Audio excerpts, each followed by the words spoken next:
दोस्तों आज की इस वीडियो में मैं आपको बताने वाला हूं कि कैसे आप YONO light SBI mobile banking app में रजिस्ट्रेशन कर सकते हो। यानी कि कैसे आपको योनो लाइट ऐप चालू करना है, ओपन करना है।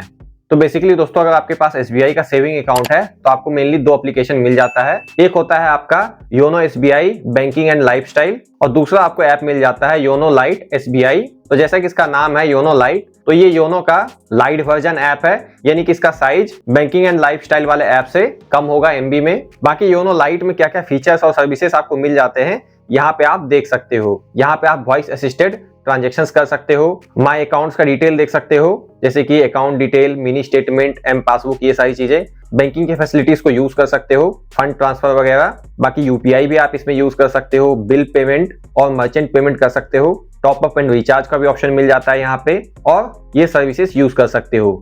इसके अलावा यहाँ पे आपको QR based cardless cash withdrawal through ATM ये भी ऑप्शन मिल जाता है, यानी कि आप एसबीआई एटीएम मशीन से पैसे विड्रॉ कर सकते हो। इसके लिए बस आपको योनो लाइट में एक क्यूआर कैश का ऑप्शन मिलता है, वहां से आप स्कैनर ओपन करके एटीएम मशीन में दिखने वाले क्यूआर कोड को स्कैन करके मनी भी विड्रॉ कर सकते हो। इस तरीके से आपको एटीएम कार्ड की जरूरत नहीं होगी, आप योनो लाइट ऐप से ही मनी विड्रॉ कर पाओगे। केवल ये एसबीआई एटीएम के पास आप कर सकते हो। इसके अलावा यहाँ पे आपको कुछ प्री लॉगिन फीचर्स भी मिल जाते हैं जो कि आप देख सकते हो। ये सब है कुछ फीचर्स योनो लाइट ऐप के।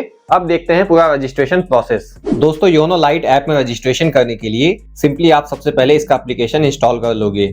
इसके लिए आप प्ले स्टोर ओपन करोगे। प्ले स्टोर ओपन करने के बाद आपको सर्च में जाकर के सर्च कर लेना है इसका एप्लीकेशन योनो लाइट। जैसे ही आप योनो लाइट सर्च करते हो ये एप्लीकेशन आपको दिखाई दे देगा। सिंपली आप इस एप्लीकेशन को इंस्टॉल कर लोगे, YONO light SBI mobile banking. मैंने ऑलरेडी इस एप्लीकेशन को इंस्टॉल कर रखा है, जैसा कि यहाँ पे आप देख सकते हो। तो सिंपली मैं इस एप्लीकेशन को ओपन कर लेता हूँ, योनो लाइट एप्लीकेशन को। यहाँ पे ये एप्लीकेशन आपसे make and manage phone call का परमिशन मांगता है, आप इसे अलाउ कर सकते हो। अब यहाँ पे जो भी मोबाइल नंबर आपके बैंक अकाउंट के साथ रजिस्टर किया हुआ है वो आप सेलेक्ट कर लोगे। तो ज्यादातर लोग अपने मोबाइल में 2 सिम कार्ड यूज करते हैं, तो आपको वो सिम कार्ड यूज करना है जिसका मोबाइल नंबर आपके बैंक अकाउंट के साथ रजिस्टर किया हुआ है, और वो सिम कार्ड आपके मोबाइल में लगा हुआ ही होना चाहिए और बैंक अकाउंट के साथ मोबाइल नंबर लिंक किया हुआ तो होना ही चाहिए।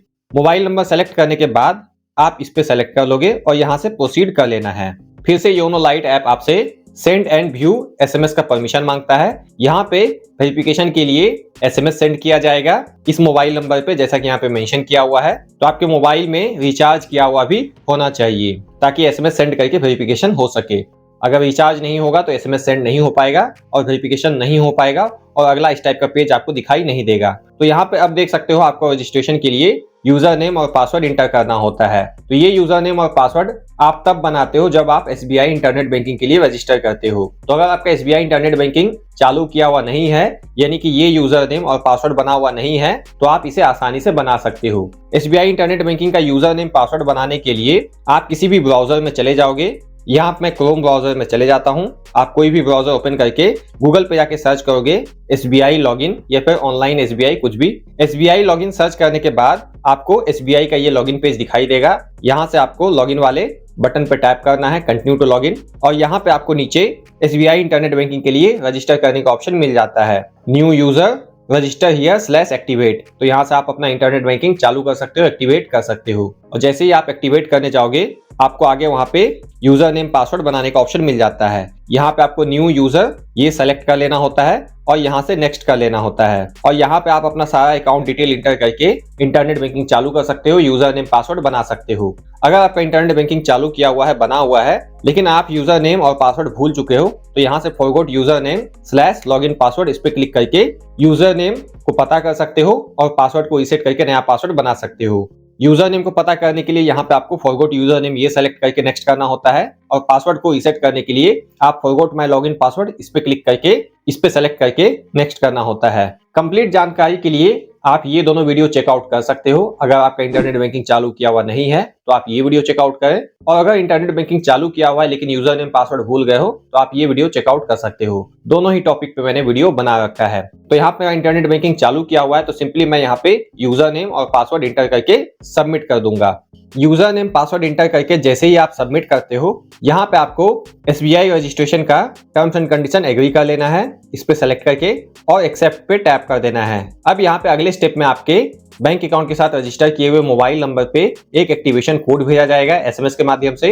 वो कोड यहाँ पे आपको इंटर कर देना है। अगर कोड आपको एक बार में रिसीव नहीं होता है तो आप कोड को रीसेंड करने के लिए रिक्वेस्ट यहाँ से डाल सकते हो। एक्टिवेशन कोड इंटर करने के बाद सबमिट कर देना है और इस तरीके से यूजर एक्टिवेशन सक्सेसफुल हो जाता है। ओके कर लेना है। अब यहाँ पे आप चाहो तो इस एप्लीकेशन के लिए बायोमेट्रिक भी इनेबल कर सकते हो, यानी कि लॉगिन करने के लिए अगली बार से आप अपने फिंगरप्रिंट को यूज कर सकते हो, या फिर आप मोबाइल पिन भी सेट कर सकते हो इस एप्लीकेशन के लिए, ताकि आपको बार बार वो बड़ा सा इंटरनेट बैंकिंग का यूजर नेम और पासवर्ड इंटर ना करना पड़े। या तो आप फिंगरप्रिंट यानी कि बायोमेट्रिक इनेबल कर लोगे या फिर आप एमपिन सेट कर लोगे। कैसे करना होता है वो मैं आपको आगे बता दूंगा। आपको इस पे सेलेक्ट कर लेना है do not show this again और यस पे टैप कर देना है। अब यहाँ पे आपको फिर से अपना यूजर नेम पासवर्ड इंटर करके लॉगिन कर लेना है। अगर आप अकाउंट को एक्टिवेट करने के बाद इमीडिएट वापस से यूजर नेम पासवर्ड इंटर करके लॉगिन करने जाते हो तो कभी कभी यहाँ पे एरर भी दिखाई देता है। तो वैसे केस में आपको दोबारा से 5 मिनट बाद यूजर नेम पासवर्ड इंटर करके ट्राई करना है। यहाँ पे इस तरीके से मेरा लॉगिन हो जाता है।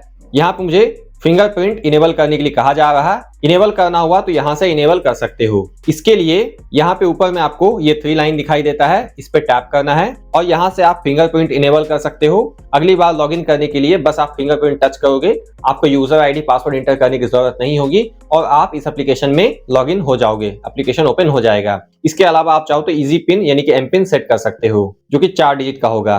तो इन दोनों में से एक चीज आप इनेबल कर सकते हो। तो यहाँ पे मैं फिंगरप्रिंट इनेबल करना चाहता हूँ, सिंपली मैं इस पे टैप कर दूंगा। जैसे ही आप इस पे टैप करते हो यहाँ पे आपको मैक्सिमम 6 कैरेक्टर का अल्फा न्यूमेरिक की सेट करना होगा। अल्फा न्यूमेरिक की जैसा कि इसका नाम है, इसमें अल्फाबेट भी होना चाहिए और नंबर्स भी होना चाहिए। तो अपने अकॉर्डिंग आप यहाँ पे एक पासवर्ड जैसा सेट कर लोगे मैक्सिमम 6 कैरेक्टर का। अल्फा न्यूमेरिक की सेट करने के बाद इनेबल फिंगरप्रिंट इस पे टैप करना है और यहाँ से आपको बायोमेट्रिक सेट करने का ऑप्शन मिल जाता है। सिंपली आपके मोबाइल में जहाँ पे भी फिंगरप्रिंट सेंसर है वहां पे आप टच करोगे, यहाँ पे साइड में है मेरे केस में। उसके बाद आपके मोबाइल नंबर पे OTP आएगा, वो OTP यहाँ पे आपको फिर से इंटर करना होगा। OTP इंटर करने के बाद सबमिट कर देना है और यहाँ पे सक्सेसफुल का मैसेज आएगा, ओके कर देना है और इस तरीके से आपका फिंगरप्रिंट इनेबल हो चुका है। अगली बार से आप फिंगरप्रिंट टच करके भी ऐप में लॉगिन हो सकते हो या फिर आप यहाँ पे पासवर्ड के ऊपर टैप करके यूजर नेम पासवर्ड इंटर करके भी लॉगिन कर सकते हो। तो अगर मुझे फिंगरप्रिंट के माध्यम से लॉगिन करना हुआ तो सिंपली मैं इसमें आ जाऊंगा, सेंसर में फिंगरप्रिंट टच करना है और इस तरीके से मैं ऐप में लॉगिन हो सकता हूँ। और यहाँ पे आप देख सकते हो लिखा हुआ है कि अगर आप बायोमेट्रिक से लॉगिन करते हो फिंगरप्रिंट के माध्यम से तो आप मैक्सिमम ट्रांजैक्शन 2000 रुपए का ही कर सकते हो। ओके कर देना है। तो दोस्तों इस तरीके से आप योनो लाइट ऐप में रजिस्ट्रेशन कर सकते हो।